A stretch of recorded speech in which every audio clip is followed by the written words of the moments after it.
Recently কি হৈছে কিছুমান মোবাইলত play store play service WhatsApp Facebook বা ক্ৰ'ম ব্ৰাউজাৰ আনফৰ্চুনেটলি হেজ ষ্টপড এনেকুৱা ধৰণৰ মেছেজ কিছুমান আহে।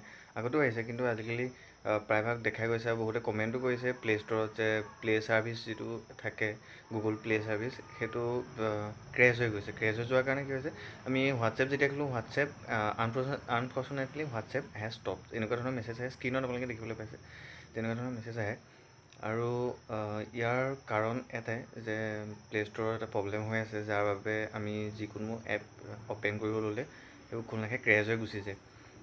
বহুতো মোবাইলত এনেকুৱা হৈছে, বিশেষকৈ মই যিহেতু চেমচাং মোবাইল ইউজ কৰি আছোঁ, মোৰ যি 3 দিনৰ আগতে হৈছিলে মই তাক ঠিক কৰি ল'লোঁ। আৰু আন ভিভ' অ'প' এনেকৈ চাইনিজ মোবাইলবিলাকতো এই ধৰণৰ প্ৰব্লেম আহিছে। আৰু যাৰ নাই অহা তেওঁলোক লাকি, আৰু যাৰ আহিছে তেওঁলোকে একো ভয় খাব নালাগে। এনেকুৱা ধৰণৰ প্ৰব্লেমৰ পৰা পৰিত্ৰাণ পাবলৈ মই আজি এটা উপায় উলিয়াইছোঁ। এইটো বহুতে জানে, কিন্তু যিসকলে নাজানে তেওঁলোকৰ বাবে এই ভিডিঅ'টো চাই থাকিব। ভাল লাগিলে ভিডিঅ'টো লাইক কৰিব, কমেণ্ট কৰিব কেনেকুৱা লাগিলে, আৰু যদি ইয়াতকৈ ওপৰত আপোনালোকে কিবা জানে মোক জনাব, আৰু যদি কিবা সুধিবলগীয়া থাকে কমেণ্টত দিব, মই নিশ্চয় ৰিপ্লাই কৰিম। অলৰেডি মই কৈছোঁ আজি ভিডিঅ'টো কিহৰ ওপৰত বনাম, কিন্তু এই যে ক্ৰেছ হৈ যোৱা মেইনলি এটা কাৰণ হ'ব পাৰে যে আমি এপবিলাক যেতিয়া ইনষ্টল কৰোঁ তাত কিছুমান কেছ ফাইল বাঢ়ি যায়। ক্লিয়াৰ কেছ কৰিবলগীয়া হয়। আমি ক্লিয়াৰ কেছ কৰিলে এপটো যিখিনি ক্ৰেছ হৈ যোৱা প্ৰব্লেম থাকে সেইখিনি নাইকিয়া হৈ যায়। কিন্তু আজিকালি কি হৈছে, বেছিভাগ কাৰণতে সেইবিলাক কৰিলেও প্ৰব্লেমটো থাকিয়ে যায়। তাৰ এটাই চলিউশ্যন আছে যে মোবাইলৰ ছেটিংছত যাব লাগিব। ছেটিংছত গৈ যিটো বেকআপ এণ্ড ৰিছেট থাকে, ফেক্টৰী ডাটা ৰিছেট, সেই অপশ্যনটো আপোনালোকে বিচাৰিলোঁ ছেটিংছত গৈ সেই ফেক্টৰী ডাটা ৰিছেট কৰি দিয়াৰ পিছত মোবাইলটো যেতিয়া নতুনকৈ ষ্টাৰ্ট দিব, ৰিবুট কৰিব, তেতিয়া সেই প্ৰব্লেমটো নাথাকে, আৰু তেতিয়া নতুনকৈ আপোনালোকে এপবিলাক ইনষ্টল কৰিব পাৰিব, কোনো প্ৰব্লেম নাহে।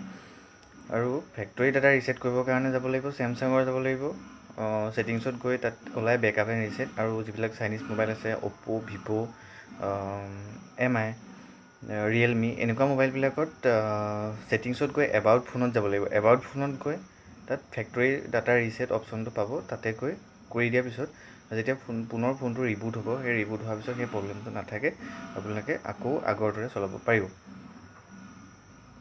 এইটোতো হ'ল হোৱাটছএপৰ কাৰণে, আৰু যিটো হ'ল প্লে ষ্ট'ৰ ছাৰ্ভিচৰ কাৰণে। প্লে ষ্ট'ৰৰ কাৰণেও একেটাই, প্লে ষ্ট'ৰটো কমপ্লিটলি আনইনষ্টল হৈ যাব, ডিলিট হৈ যাব যেতিয়া আপোনালোকে ফেক্টৰী ডাটা ৰিছেট কৰিব। কিন্তু তাৰ আগতে আপোনালোকে এটা কথা মনত ৰাখিব, আপোনাৰ ডিভাইচত যিখিনি প্ৰয়োজনীয় যিখিনি আপোনাৰ ডকুমেণ্টছ ফাইল আছে, সেই ফাইলখিনি ফটো বা ভিডিঅ' সেইবোৰ বেকআপ কৰি ল'ব মেমৰি কাৰ্ডলৈ। আৰু যদি মেমৰি কাৰ্ড থাকে তেতিয়া কথাই নাই, ডিভাইচত থকাখিনি খালি চাব যাতে যিখিনি প্ৰয়োজনীয় থাকে সেইখিনি মেমৰি কাৰ্ডলৈ ট্ৰেন্সফাৰ কৰি ল'ব, কপি কৰি ল'ব।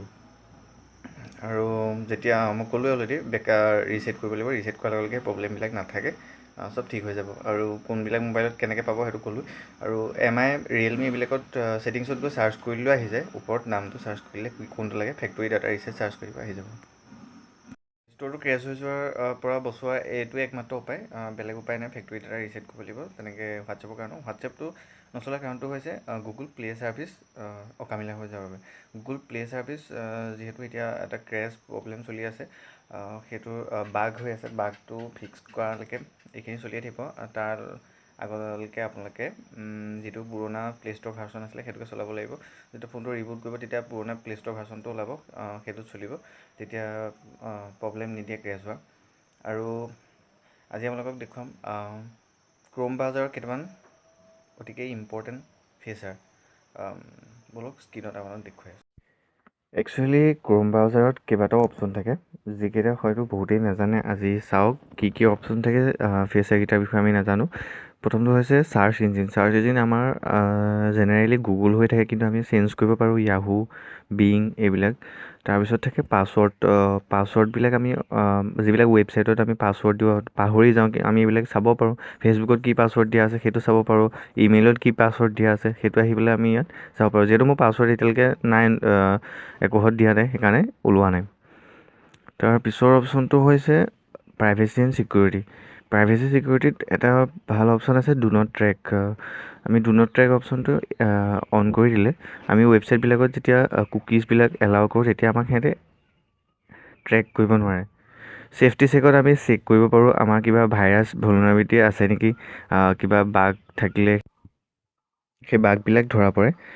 আৰু আমি তাৰপিছত যাব পাৰোঁ ছাইট ছেটিংছত। ছাইট ছেটিংছত আমি কি পাম, তাত কিছুমান আমি যেতিয়া ৱেবছাইট যাওঁ তেতিয়া কুকিজবিলাক তলৰ ফালৰ পৰা অ'কে কৰি দিবলৈ আহে, একচেপ্ট কৰিবলৈ আহে, আমি সেইবিলাক অ'কে কৰি দিওঁ। কিছুমান তাত থাৰ্ড পাৰ্টি কুকিজ থাকে যিবিলাকে আমাক ট্ৰেক কৰে, আমাৰ কিছুমান পাছৱৰ্ড চাব পাৰে। সেই তেতিয়া আমি কি কৰিব পাৰোঁ, ইয়াত কোনবিলাক এলাউ হৈ আছে, কোন ব্লক কৰি থোৱা আছেনে নাই, এইবিলাক অপশ্যন আমি নিজে নিজে চাই ছেট কৰি ল'ব পাৰোঁ।